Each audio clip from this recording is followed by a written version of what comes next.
जय श्री कृष्ण मित्रों, VR crazy channel में तमारुं स्वागत है। तो दोस्तों, आज આપણે વઘારેલી ખીચડીની રેસીપી જોઈશું, જે બધાના ઘરમાં તો બનતી જ હોય છે, પણ બધા જ લેડીઝો એને કુકરમાં બનાવતા હોય છે। પણ આજે આપણે કુકર વગર જ એકદમ સરસ મજાની ટેસ્ટી એવી વઘારેલી ખીચડી બનાવવાના છીએ। તો તમે સ્ક્રીન ઉપર જોતા હશો તો કેટલી સરસ મજાની બની છે। તમને પણ જોઈને મોઢામાં પાણી આવી ગયું હશે અને બધા જ વિચારતા હશે કે પ્રેશર કુકર વગર કેવી રીતે બનાવી। તો આપણે પ્રેશર કુકર વગર બનાવવા માટે પહેલા આ રીતના જે તુવેર દાળ હોય છે એ લઈ લેવાની છે। વઘારેલી ખીચડી બનાવવા માટે આપણે તુવેર દાળનો યુઝ કરવાનો છે। તો એક વાટકી આપણે આ રીતના તુવેર દાળ લઈ લીધેલી છે અને સાથે જ આપણે જે ચોખા છે રેગ્યુલર આપણે જે રાઈસ બનાવતા હોય અને યુઝ થતા હોય એ જ લઈ લીધેલા છે।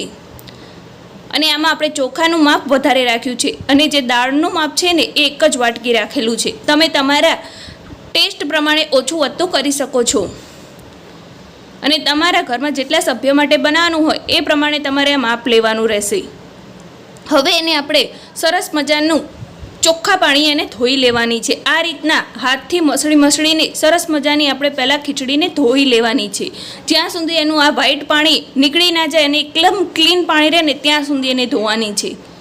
અને હવે બીજી વસ્તુમાં આપણે આ રીતના ડુંગળી સુધારી લીધી છે। તમારે ઝીણી સુધારવી હોય તો તમે ઝીણી પણ રાખી શકો છો। સાથે જ આપણે આદુ અને લસણ છે એને આ રીતના ખાણીમાં ખાંડી લીધું છે। સાથે જ આપણે મરચાં લઈ લીધેલા છે આ રીતના ઝીણા સુધારેલા, અને સાથે જ સૂકું લાલ મરચું, તમાલપત્ર અને લવિંગ અને સિંગદાણા લઈ લીધેલા છે। બીજા તમારે શાકભાજી ઉમેરવા હોય તો તમે ઉમેરી શકો છો આની અંદર। તમારે બટેકું ઉમેરવું હોય કે ટામેટું ઉમેરવું હોય તો તમે ઝીણું સુધારીને ઉમેરી શકો છો, પણ અત્યારે આપણે આટલી જ વસ્તુમાંથી બનાવીશું। અને તમારે જો ડુંગળી લસણ ના ખાતા હોય અને સ્કીપ કરવું હોય તો પણ કરી શકો છો। હવે આને આપણે કુકર વગર બનાવવાની છે, એટલે આ રીતના જે જાડા તળિયાવાળી તપેલી હોય એ લઈ લેવાની છે અને સાથે જ એમાં 2 મોટી ચમચી જેટલું આપણે તેલ ગરમ કરવા મૂકી દીધું છે। તેલ ગરમ થાય એટલે આપણે એમાં રાઈ, જીરું અને આખા મેથીના દાણા ઉમેરી દીધા છે। ત્યારબાદ આપણે જે લસણ અને આદુની પેસ્ટ બનાવીને રાખી હતી તે આમાં ઉમેરી દીધી છે। સાથે જ આની અંદર આપણે જે લાલ મરચું આખું લીધેલું હતું એ, તીખા લીલા મરચાં, તમાલપત્ર, લવિંગ અને શિંગદાણા ઉમેરી દઈશું। અને સાથે જ આપણે જે ડુંગળી સુધારીને લીધી છે એ બધી જ આની અંદર ઉમેરી દઈશું અને આપણે એને 3 થી 4 મિનિટ સુધી એનો જે કલર છે એકદમ ટ્રાન્સફર થઈ જાય ત્યાં સુધી એને ચડવા દઈશું।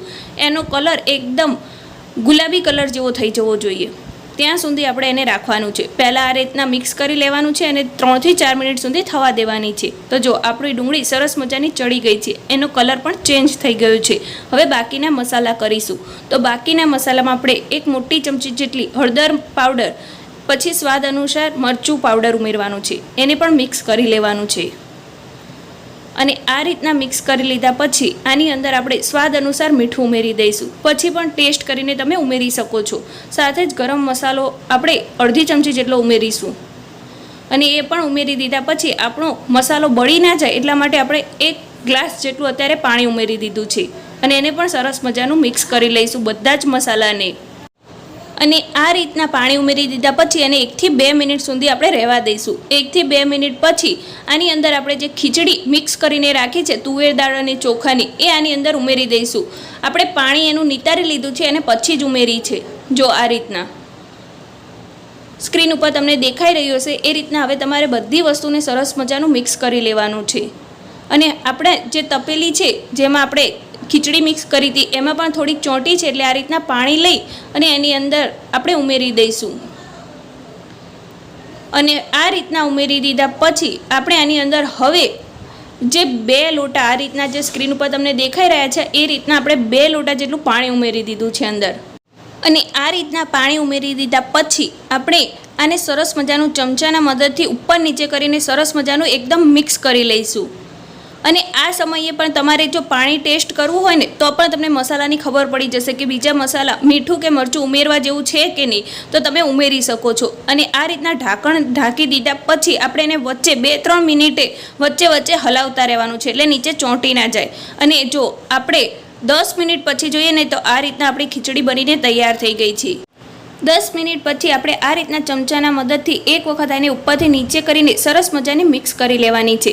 અને પછી હજી આપણને આમાં થોડુંક પાણી જેવું લાગે છે એટલે 2 મિનિટ આને ખુલ્લી ચડવા દઈશું, ઉપર ઢાંકણ નહીં ઢાંકવાનું। આની અંદર મેં જે ગેસની ફ્લેમ છે એ એકદમ સ્લો રાખી હતી. આપણે સ્લો ગેસ ઉપર જ આને થવા દેવાની છે, ના મીડિયમ કે ના હાઈ. તો આ રીતની સરસ મજાની આપણી એકદમ ટેસ્ટી એવી બાર લગ્ન પ્રસંગમાં હોય એવી ખીચડી બનીને તૈયાર થઈ ગઈ છે. તો તમે પણ એકવાર તમારા ઘરમાં આ રીતના બનાવીને જરૂરથી ટ્રાય કરજો. તમારા ઘરમાં બધાને બહુ જ પસંદ આવશે. તો હવે આને આપણે એક પ્લેટમાં સર્વ કરી લઈશું. ગરમા ગરમ જ ખીચડી ખાવાની બહુ જ મજા આવે છે. આની ઉપર તમે 1 ચમચી ઘી પણ ઉમેરી શકો છો, તો પણ ખાવામાં ટેસ્ટી લાગશે. તો આ રીતના આપણે એક પ્લેટમાં ખીચડી લઈ લીધેલી છે. સાથે જ આપણે ઘરમાં બનાવેલી એકદમ કડક ક્રિસ્પી ભાખરી લઈ લીધેલી છે, અને સાથે જ દહીં ખાટું મીઠું લઈ લીધેલું છે, અને જે લીલા મરચાં હોય એ લઈ લીધેલા છે. તો જો આ રીતના ભાખરી બનાવી હોય તો તેનો પણ વિડીયો આપણે ચેનલમાં અપલોડ કરેલો છે, ત્યાં જઈને તમે જોઈ શકો છો. તો તમને આ રેસીપીનો વિડીયો કેવો લાગ્યો મને કમેન્ટ બોક્સમાં લખીને જરૂરથી બતાવજો. અને આગળ આવા જ વિડીયો જોવા માટે વી આર ક્રેઝી ચેનલને સબસ્ક્રાઈબ જરૂર કરી દેજો.